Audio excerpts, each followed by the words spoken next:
Well, it's Charles Scoville, your Golden Harvest agronomist, with your Agronomy in Action Focus Friday here on August the 9th.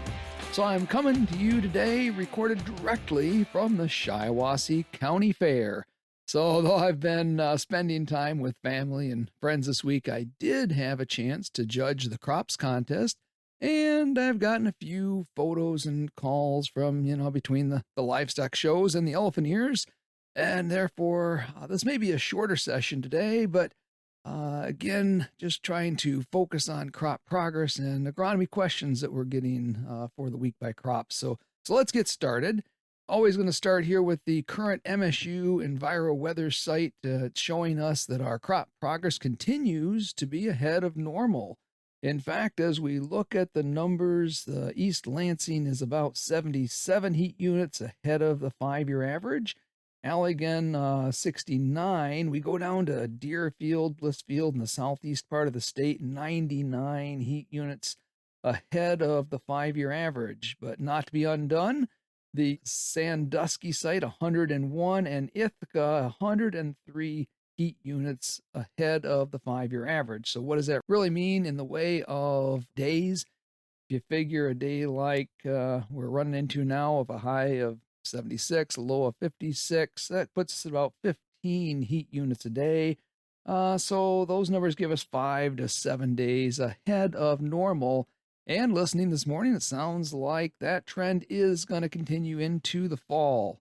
So hopefully we'll have a nice and early harvest ahead of us here. As far as hot topics this week, certainly looking at things like tar spot here at the county fair, talking about spider mites and how they're gaining momentum, and finally white mold, unfortunately, is getting easier to find. So starting with the tar spot, actually my very first entry of the open corn crops contest here at the fair this week showed up with really a far greater amount of tar spot on it than I was expecting to see at a fair entry. Which tells me that it is still out there and it's getting worse in those areas that do remain moist. So if you're scouting, and you should be scouting, be checking fields probably in the following order. Those first fields to check are going to be anything that's irrigated, and especially irrigated corn on corn fields. Those are the ones that are our greatest risk. Secondly, truly any corn on corn field should be the next one to check. Thirdly, of course, any fields that have had a history of tar spot in the past few years. And remember, we're looking at the bottom third of the canopy first for those tar spot lesions. It'll be later in the year before we see tar spot higher up on the plant. And the good news is there is still plenty of time to spray that corn, especially if we're just into that blister stage or even a little beyond that, for getting that tar spot under control as it continues to develop out there.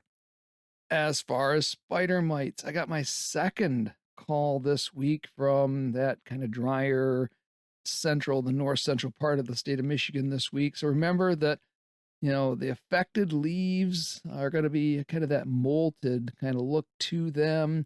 And they tend to look like when you look across the field, you see these kind of slightly browning areas, a brown tint to that area. So you go out and pull some of those plants if you want to confirm if you do or don't have spider mites out there, and grab some of those plants and kind of shake them on anything white. It might be a white piece of paper or a light colored truck for that matter. And, after you shake those, you're going to take a look, and what you're going to see is usually what looks like small grains of sand on that paper. And then you got to wait about 10, 15 seconds or so and see if those grains of sand start to move. If they start to move, you've got spider mites there. So now what? If you're in one of those areas where it's a little hotter and drier and that forecast is continuing for more hot and dry, let's get a miticide sprayed out there as soon as possible. Those areas are gonna get bigger and those plants are gonna go backwards. Now, if there's rain or even heavy dews in the forecast, then sometimes we can wait on the beneficials. Those beneficial molds really can take care of that problem for you naturally. It's always a judgment call. So if you want to think through that, give me a call. We'll talk it over.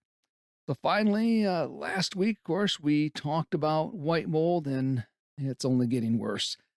As we said last week, you really only get white mold in good looking beans, and we've got a lot of good looking beans out there right now. So, with no rescue treatment available, scouting really is only going to help us to set expectations for yield this year, and then it should start us thinking about what plan we're going to put together for next year. So, if you want help with this plan, always let me know. Be glad to sit down with you this winter, and we'll think through it and come up with a little better plan.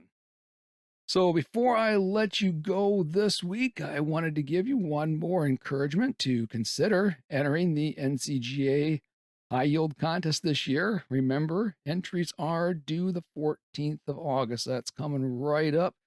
And then also invite you to think about entering your Golden Harvest soybeans into both the Michigan Soybean Growers High Yield Contest and our internal Go for the Gold High Yield Contest. Those, we got a little more time, August 30th. August 30th is the date for those to be entered. So, again, I hope you had a great week. And this is Charles Scoville, your Golden Harvest Michigan agronomist, with your Agronomy in Action Focus Friday. Have a great weekend.